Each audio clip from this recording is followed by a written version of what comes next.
Assalamualaikum warahmatullahi wabarakatuh. Perkenalkan nama saya Ruta Bursiboya dengan NIM channel 24036.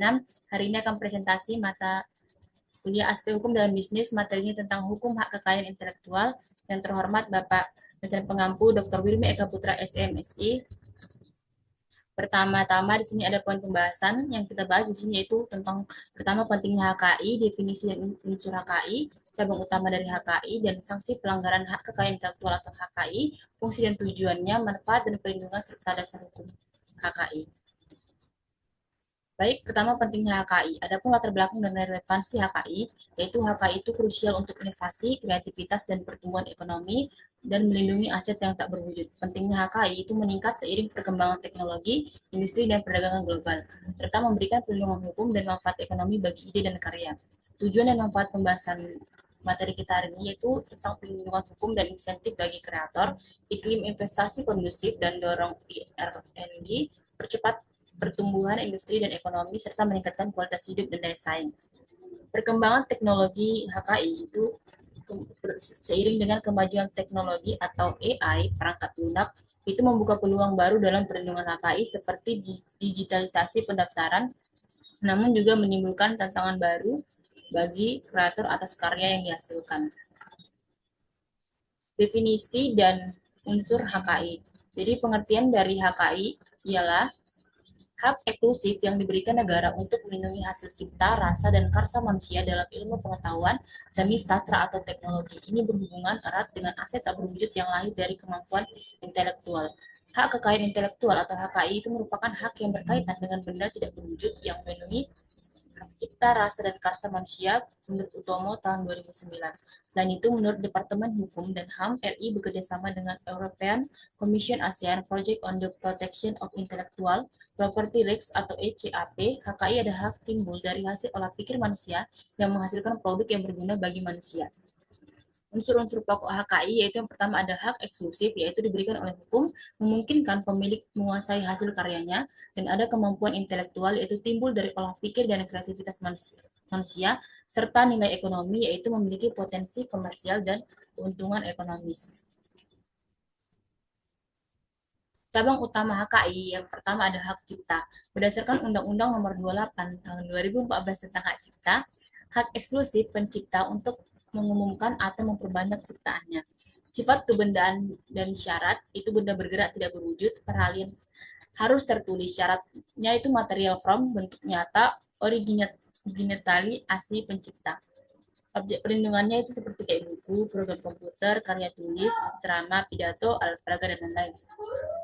Kemudian hak paten itu hak eksklusif invensi di bidang teknologi berdasarkan Undang-Undang Nomor 13 Tahun 2016 tentang paten. Jenis paten itu ada paten sederhana. Kemudian jangka waktunya yaitu paten 20 tahun tidak dapat diperpanjang, paten sederhana 10 tahun tidak dapat diperpanjang. Hak eksklusif melaksanakan paten dan melarang pihak lain itu meliputi pembuatan, penggunaan, penjualan, impor, dan pengecualiannya itu bagi pendidikan, penelitian, dan percobaan.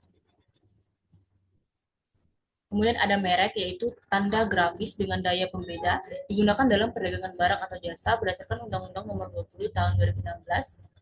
Kemudian pendaftaran dan penolakan syaratnya yaitu daya pembeda, keaslian, penolakan dengan etika tidak baik, bertentangan hukum moral, serta milik umum dan persamaan merek.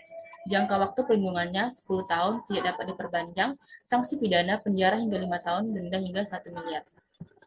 Kemudian ada desain industri, yaitu kreasi bentuk atau komposisi garis atau warna yang estetis dapat diwujudkan 2D atau 3D untuk produk atau kerajinan. Unsur pokoknya itu 3 dimensi seperti bentuk, konfigurasi, dan 2 dimensi, garis dan warna, serta kombinasi keduanya. Kemudian ada desain tata letak sirkuit terpadu atau DTLST, yaitu hak eksklusif bagi pendesain atas kreasi tata letak sirkuit terpadu. Kemudian ada rahasia dagang, yaitu informasi teknologis atau bisnis yang tidak diketahui umum. Kemudian ada perlindungan varietas tanaman atau PVT, yaitu hak khusus bagi pemilik pemegang atas varietas tanaman baru. Jangka waktu perlindungan 10 tahun sejak pendaftaran, maksimal 2 tahun setelah eksploitasi komersial. Bagi hak pemilik itu menggunakan sendiri atau memberi lisensi atau melarang penggunaan komersial oleh pihak lain. Selanjutnya, sanksi pelanggaran hak kekayaan intelektual. Yang pertama, bagi hak cipta, pelanggaran umumnya itu penjara 1 bulan sampai 7 tahun, denda 1 juta sampai 5 miliar. Kemudian hak paten itu pelanggaran umumnya penjara maksimal 4 tahun, denda maksimal 500 juta, sedangkan paten sederhana penjara maksimal 2 tahun, denda maksimal 250 juta. Sedangkan untuk merek, merek sama persis penjara maksimal 5 tahun, denda maksimal 1 M. Desain industri itu melanggar hak eksklusif, penjara maksimal 4 tahun, denda maksimal 300 juta. Rahasia dagang itu menggunakan atau mengungkap tanpa hak, penjara maksimal 2 tahun, denda maksimal 300 juta.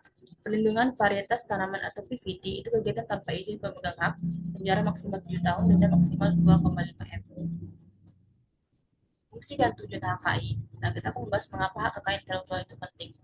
Yaitu pertama untuk perlindungan hukum bagi pencipta.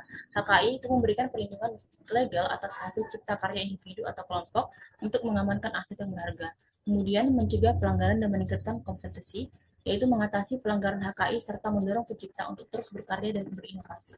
Kemudian mendorong inovasi dan kreativitas, yaitu menciptakan iklim kondusif bagi investor dan mendorong penelitian untuk penemuan baru, serta sebagai dasar pertimbangan strategi bisnis, yaitu dalam menentukan strategi penelitian, industri, dan usaha di Indonesia. Manfaat perlindungan HKI yaitu sebagai insentif bagi pencipta dan investor, yaitu perlindungan hukum dan hak khusus komersialisasi dan menciptakan iklim kondusif bagi investor. Kemudian mendorong penelitian dan pengembangan, yaitu inovasi dan penemuan baru, serta mengembangkan berbagai bidang teknologi. Kemudian meningkatkan pengetahuan pertumbuhan ekonomi, yaitu untuk memperkaya pengetahuan masyarakat, serta mendorong pertumbuhan ekonomi dan lapangan kerja. Kemudian melindungi keanekaragaman budaya dan kualitas hidup, yaitu melindungi seni, sastra, dan budaya lokal, serta meningkatkan kualitas hidup masyarakat. Kemudian meningkatkan produktivitas daya saing, yaitu meningkatkan produktivitas dan mutu produk, serta memperkuat daya saing ekonomi di Indonesia. Selanjutnya, dasar hukum di Indonesia berdasarkan Undang-Undang Nasional. Undang-Undang Nomor 12 Tahun 1997 itu mengatur hak cipta. Undang-Undang Nomor 13 Tahun 1997 mengatur hak paten. Undang-Undang Nomor 15 Tahun 2001 mengatur merek. Undang-Undang Nomor 31 Tahun 2000 mengatur desain industri.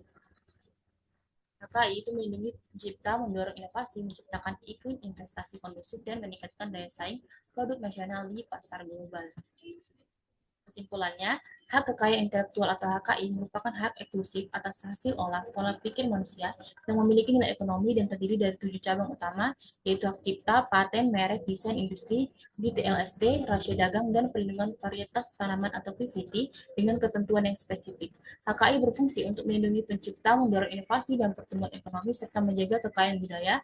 Selain itu, implementasi HKI di Indonesia didasarkan pada peraturan perundang-undangan nasional serta perjanjian internasional yang relevan. Sekian dari saya. Apabila ada kata yang salah, saya mohon maaf. Saya akhiri. Wabillahi taufiq wal hidayah. Assalamualaikum warahmatullahi wabarakatuh.